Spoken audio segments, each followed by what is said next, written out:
Je m'appelle Jean-Marc Florent, j'ai 50 ans, je suis docteur d'État en droit, je suis avocat à la Cour d'appel de Paris. J'ai été pendant 18 ans universitaire, maître de conférences des facultés de droit, et j'ai eu l'occasion, tant comme universitaire que comme avocat, de réfléchir, d'écrire, de publier et de plaider dans un certain nombre de dossiers, aussi bien civils, pénals ou administratifs, mettant en cause des personnes membres de mouvements, religieux ou non religieux, mais minoritaires, qualifiés par certains de sectes. Je crois que la première chose qu'il faut savoir, c'est que les termes de secte, sectaire, dérive sectaire, sectarisme, ce ne sont pas des notions juridiques. Ce sont des notions qui figuraient jusqu'à une date récente dans aucun texte de loi et qui ne figuraient pas dans les codes pénals, civils, dans les codes fondateurs de la législation française. Ce sont des notions qui n'ont pas été définies juridiquement et qui sont somme toute extrêmement récentes et qui sont le fruit d'un certain nombre de textes votés il y a peu de temps à la suite d'un lobbying d'associations anti-sectes, pour être très clair. Mais ce qu'il faut bien comprendre, c'est que ce ne sont pas des notions juridiques, ce sont des notions religieuses, morales, philosophiques, historiques, mais c'est là la première difficulté pour le juriste, c'est qu'on ne peut pas se reporter à une définition en tant que telle. Ce qui veut dire que les tribunaux, comme les pouvoirs publics, devraient soigneusement éviter, s'ils voulaient respecter à la lettre l'esprit et le texte de la loi de séparation des églises et de l'État de 1905 et des différentes lois qui les accompagnent, d'employer les termes de secte, dérive sectaire, sectarisme, sectateur et que sais-je encore d'autres, dérivés du même mot latin qui est secta. Bon. Ça, c'est une première constatation. La deuxième constatation objective également, c'est que depuis une quinzaine d'années, on voit fleurir toute une série de décisions, de circulaires ministériels qui utilisent ce vocabulaire, alors même, a-t-on dit, qu'il n'a pas été défini préalablement. Ce qui naturellement n'est pas une bonne chose, puisque ça ouvre une porte sur une interprétation extrêmement subjective de ces notions. Les personnes que j'ai eu l'honneur de défendre et qui appartenaient à un mouvement que certains considèrent à tort comme une secte, et a fortiori comme une secte guérisseuse, alors qu'il s'agit d'un mouvement spirituel qui n'est ni une secte, ni un mouvement guérisseur, l'histoire de ces personnes est emblématique de ce qui ne devrait jamais pouvoir se produire dans un pays comme le nôtre, qui est censé être la patrie des droits de l'homme, et qui est prompt à donner des leçons de morale et de liberté à l'ensemble des pays du monde.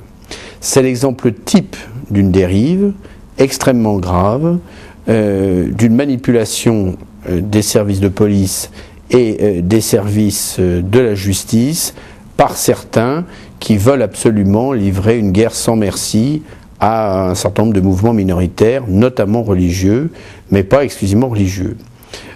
Ces personnes dont il faut rappeler donc le mari et la femme, il faut rappeler que l'un des deux était médecin, ce qui n'est pas neutre, et avait été accusé sur dénonciation d'une personne de leur entourage qui s'était renseignée auprès d'une association anti-secte, pour être très clair, de n'avoir pas prodigué pendant un certain nombre de jours les soins nécessaires et utiles à leur enfant qui était atteint d'une très grave maladie dont il est décédé quelques mois plus tard, après avoir enduré les pires souffrances. Il a été prouvé au cours de l'instruction que les quelques jours que les parents avaient mis à profit avant de le faire hospitaliser volontairement et spontanément pour un traitement lourd médicamenteux n'avaient en rien influé sur le cours de la maladie, ni pour l'aggraver, ni malheureusement pour améliorer la santé de cet enfant qui est finalement décédé. Ces personnes ont subi, je dirais, la chaîne complète des humiliations que la chaîne judiciaire impose parfois à des innocents. On a ouvert contre eux une instruction, ils ont été mis en examen. On a ouvert également contre eux une information chez le juge des enfants pour voir s'ils traitaient bien leurs autres enfants. Si le juge des enfants a compris tout de suite qu'il s'agissait de personnes parfaitement remarquables et a rendu immédiatement un non-lieu à toute mesure d'assistance éducative, refermant par là même le dossier, il n'en a pas été de même chez le juge d'instruction, qui leur a infligé plusieurs auditions, une confrontation, un certain nombre de vérifications et qui les a envoyés devant le tribunal correctionnel. Devant le tribunal correctionnel, je les ai fait relaxer définitivement puisque le parquet n'a pas jugé bon de faire appel étant donné les circonstances du dossier. Ce qui est frappant dans ce dossier, c'est que s'ils n'avaient pas été membres de ce mouvement minoritaire qui est malheureusement présenté comme certains comme étant une secte, à tort, les ennuis judiciaires très graves qui ont été les leurs ne leur seraient jamais arrivés. C'est l'exemple parfait de la rupture de l'égalité devant la loi, de ce que peut être la discrimination religieuse dans un pays pourtant dans lequel la discrimination est une infraction pénale. Pour être très clair, ils auraient été athées, ils n'auraient pas été membres de cette association, ils auraient été catholiques, je dirais, dans une paroisse classique, ils auraient été musulmans, juifs, protestants, bouddhistes, cela ne se serait jamais produit. Le malheur est venu du fait qu'ils appartenaient à un mouvement catalogué comme étant une secte, alors qu'il ne, naturellement, un, il ne l'est pas, et deux, cela n'a pas d'importance, puisque, l'a-t-on dit tout à l'heure, ce mot n'a pas de définition juridique. Donc ils ont subi une véritable discrimination religieuse. La justice est, comme toute institution, que ce soit le pouvoir exécutif, le pouvoir judiciaire, le pouvoir législatif, confrontée au pouvoir des médias et de la presse. La justice n'est pas une tour d'ivoire qui serait à l'abri de toute influence et qui pourrait, comme certains conseils de sages dans l'Antiquité, s'abstraire de tout l'environnement social. Donc la justice, comme les autres institutions, subit quelque part la pression des médias, bonne ou mauvaise, dans un sens positif ou dans un sens négatif. Et surtout, la justice est empreinte de la culture ambiante d'un pays à un moment donné. On ne peut pas effacer 20, 30 ans de combat contre les sectes extrêmement sévères dans certains départements, dans certains domaines de la part d'associations, en un revers de la main. Et on ne peut pas, dans la culture ambiante, chez certains magistrats, qui ont cru pendant des années que certains mouvements étaient dangereux et que la parole des associations était vérité, du jour au lendemain leur dire ces mouvements ne sont pas dangereux et la parole que vous avez crue être la vérité n'est pas si vérité que cela. Je serais tenté de faire une comparaison avec Outreau. Quand on disait il y a quelques années, avec d'autres avocats qui plaident aux assises, comme j'ai l'honneur de le faire, les enfants peuvent mentir dans les affaires de mœurs, la parole d'enfant n'est pas évangile. La plupart des professionnels nous disaient non, un enfant ne peut pas mentir. La parole d'un enfant, c'est forcément la vérité. On sait ce qu'il en est maintenant après Outreau, on sait qu'un enfant comme un adulte peut mentir, parfois de manière très astucieuse, et que cela peut aboutir à des catastrophes, on l'a vu notamment dans l'affaire d'Outreau. Donc c'est la même chose pour la question dite des sectes. Il faudra encore du temps pour que l'institution judiciaire, législative et le pouvoir exécutif prennent conscience que la France réserve aux mouvements religieux minoritaires, dite secte, un traitement qui est encore discriminatoire et qui est tout à fait singulier en Europe et notamment aux États-Unis où on est montré du doigt régulièrement. Vous comprendrez qu'un organisme comme la Miviludes, vous avez un parlementaire qui s'est fait connaître dans le passé pour sa lutte acharnée contre tout sentiment religieux et qui est athée militant, un autre parlementaire qui lui-même, dans une autre vie, a poursuivi dans ses anciennes fonctions des mouvements dits sectaires, et on pourrait multiplier les exemples. Il est évident que les avis rendus ne peuvent pas être objectifs. On constate que cette mission a une tendance à non pas se renforcer, c'est pas le terme exact, mais à se raidir, et que ces éléments les plus raisonnables et les plus modérés s'en sont retirés. Alors, je suis persuadé du rôle bénéfique de la Cour européenne des droits de l'homme sur la France en matière notamment de dérives sectaires. Il faut savoir que tout domaine confondu, la France doit être le 2e ou 3e pays le plus condamné de l'ensemble des pays relevant de la juridiction de la Cour européenne des droits de l'homme de Strasbourg. Je rappelle que dans un secteur tout à fait différent, en matière pénale, la France est condamnée systématiquement pour des détentions provisoires particulièrement longues ou pour des procès inéquitables. En matière de secte, entre guillemets, je suis certain que l'éclaircie viendra de la jurisprudence de la Cour européenne des droits de l'homme qui ne peut pas laisser passer, elle ne les laisse pas passer d'ailleurs, les discriminations commises en France en matière religieuse au détriment des mouvements minoritaires religieux. Il y a une condamnation effectivement récente pour la France à propos d'un ouvrage qui avait été publié et concernant effectivement un mouvement minoritaire, certes important mais minoritaire, et à mon avis il y aura une pluie de condamnations.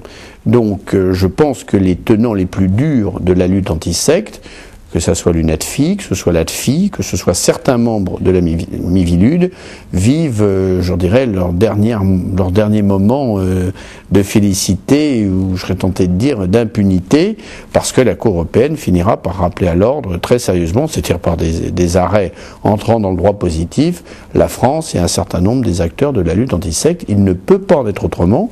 La Convention européenne n'est pas susceptible d'interprétation. Elle a une valeur supra-constitutionnelle, et elle s'applique à tous les pays qui dépendent de sa juridiction, et la France ne saurait, serait-elle la patrie des droits de l'homme, y faire exception. La loi Abou-Picard, qui est une législation spécifique aux sectes, me paraît être une mauvaise loi, parce qu'elle est spécifique aux sectes, et une loi totalement inutile, dont l'application est quasiment impossible à mettre en pratique dans les tribunaux.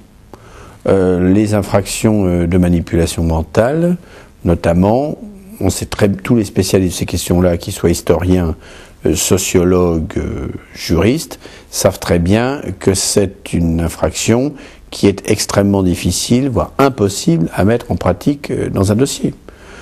À moins de voir de la manipulation mentale partout, mais dans ce cas-là, on sort d'un État démocratique. Les partis politiques font de la manipulation mentale. Les sociétés de crédit font de la manipulation mentale. Le commercial qui vous appelle à 20h le soir, 4 fois de suite pour proposer une cuisine équipée avec beaucoup d'avantages, fait de la manipulation mentale.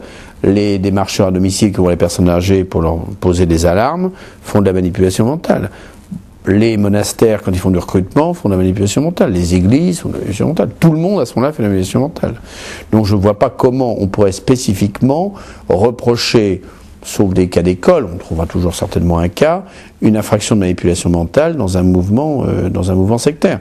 Ça me paraît une infraction peu démocratique et dont on sait qu'elle a été très en cours dans des pays autrefois qui ne brillaient pas pour leur qualité démocratique. Donc je pense que c'est une mauvaise loi. La circulaire qu'a pris le Premier ministre, M. Raffarin, un peu de temps avant son départ, est un texte courageux, qui était assez inattendu, et courageux, et qui a eu le mérite de reconnaître que l'idée d'avoir dressé une liste des sectes, une liste noire, était une idée liberticide et une mauvaise idée. Le Premier ministre l'a reconnu, et son texte est très clair. On doit procéder dorénavant, ce que j'ai d'ailleurs toujours personnellement dit, et qu'un certain nombre de mes confrères, procéder par critères d'appréciation, mouvement par mouvement, mais en aucun cas par un système de liste qui a valu à la France les pires critiques. J'avais engagé une action avec un certain nombre d'avocats pour un certain nombre de plaignants victimes de discrimination contre l'ATFI et l'UNATFI devant le tribunal de grande instance de Paris. Nous avons été déboutés de notre action.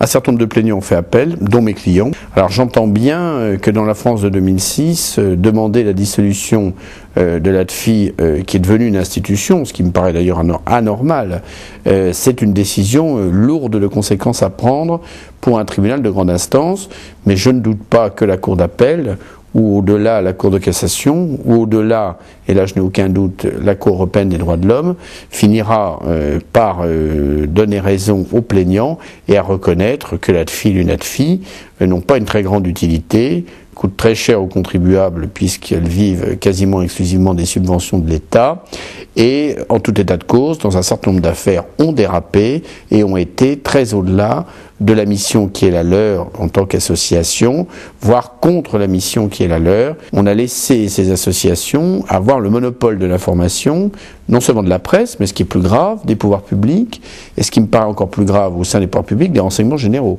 C'est-à-dire que dans chaque département, la plupart du temps, quand les renseignements généraux veulent des informations sur tel ou tel mouvement qu'on soupçonne peut-être d'être une secte et par là même peut-être d'avoir une action qui pourrait s'avérer dangereuse, tout ça, ça fait beaucoup de si et de conditionnel, on demande à qui? On demande à l'ATFI. Je crois que la situation en France s'est quand même beaucoup améliorée ces dernières années. Il y a eu des progrès en faveur des mouvements minoritaires, il y a encore du travail à faire, mais il y a eu déjà beaucoup de progrès. Mais je crois que l'obstacle majeur, c'est la désinformation de l'opinion publique et des médias. Il y a une désinformation importante sur la question dite des sectes dans les médias, et par là même dans l'opinion publique, parce que c'est les médias qui forgent l'opinion publique. Pourquoi ? Parce que jusqu'à une date très récente, les médias prenaient leurs sources quasiment exclusivement auprès de l'UNADFI et de l'ADFI. Donc on tourne un petit peu en rond. L'ADFI, l'UNADFI est sorti depuis longtemps de son rôle légitime et dit parfois vrai mais souvent faux concernant les mouvements minoritaires.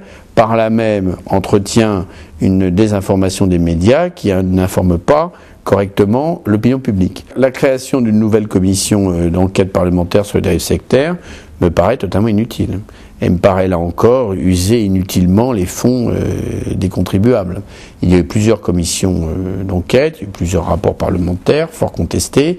Que je sache, ces dernières années, il n'y a pas eu de dérive sectaire particulière qui justifierait une nouvelle commission d'enquête parlementaire. Ce qu'il faudrait, c'est un organisme du type observatoire des religions minoritaires, ou observatoire des religions tout court, qu'elles soient majoritaires ou minoritaires, qui soit un organisme composé de personnes qualifiées, comme il y a dans un certain nombre d'autorités, et non pas de militants et de militantes associatifs, et qui permettrait de donner une juste et objective information au regard de la loi de séparation des églises et de l'État de 1905 et de la législation sur les cultes, je pense notamment à l'Alsace-Moselle, aux médias, au pouvoir public et à l'opinion publique, ce qui renverrait l'ADFI, l'UNADFI à sa mission de base, c'est-à-dire, comme toute association, d'aide à un certain nombre de personnes en détresse, que nul ne lui conteste, et ce qui rendrait la Miviludes totalement inutile et devrait permettre sa dissolution. L'idée d'une enquête citoyenne, d'un certain nombre de statistiques sur la question, c'est certainement très utile. On s'apercevrait certainement, on s'apercevrait de manière absolue que sur ces 10 dernières années, il y a eu très peu de condamnations concernant des mouvements dits sectes, et qu'encore, la plupart des condamnations qui ont eu lieu concernent des comportements individuels de membres de tel mouvement ou de tel mouvement dont on ne peut tirer aucune conséquence pour le mouvement. Je prends un exemple. Chaque année, vous avez un certain nombre de prêtres de l'Église catholique qui sont condamnés dans des affaires de mœurs. On n'en tire naturellement aucune conclusion quant à l'Église catholique. Et c'est normal que l'on n'en tire aucune conclusion, parce que ce sont malheureusement des chutes morales et pénales personnelles et des dérives personnelles. Dans les condamnations qui touchent des personnes appartenant à des mouvements dits sectaires, c'est dans l'immense... D'abord, elles sont très rares, et c'est dans l'immense majorité des cas des dérives personnelles également. C'est le trésorier de tel mouvement qui a pris dans la caisse, c'est le membre de tel mouvement qui a eu des attitudes répréhensibles sur le plan sexuel, mais on ne peut en tirer aucune implication du mouvement ou de son fondateur ou de sa fondatrice. Or, ce qui serait vraiment une délinquance sectaire, ça serait une délinquance qui serait générée par le mouvement, selon le credo du mouvement, ou sur ordre du fondateur, du grand maître, du gourou, de la fondatrice. Là, il s'agirait véritablement d'infractions qui seraient sécrétées par l'appartenance à une secte. Donc s'il y avait une enquête citoyenne, statistique, sociologique, judiciaire, on s'apercevrait que, il y a très peu de condamnations depuis 10 ans, mais quasiment rien. On en trouvera une dizaine. La plupart, et que sur cette dizaine, elles touchent, pour 8 ou 9 d'entre elles, des dérives personnelles de membres appartenant à des groupes minoritaires. Donc c'est effectivement un fantasme de penser qu'il y a une délinquance ou une criminalistique particulière, une délinquance particulière qui toucherait les sectes. Le problème des sectes, il n'existe quasiment pas en France. Quasiment pas en France.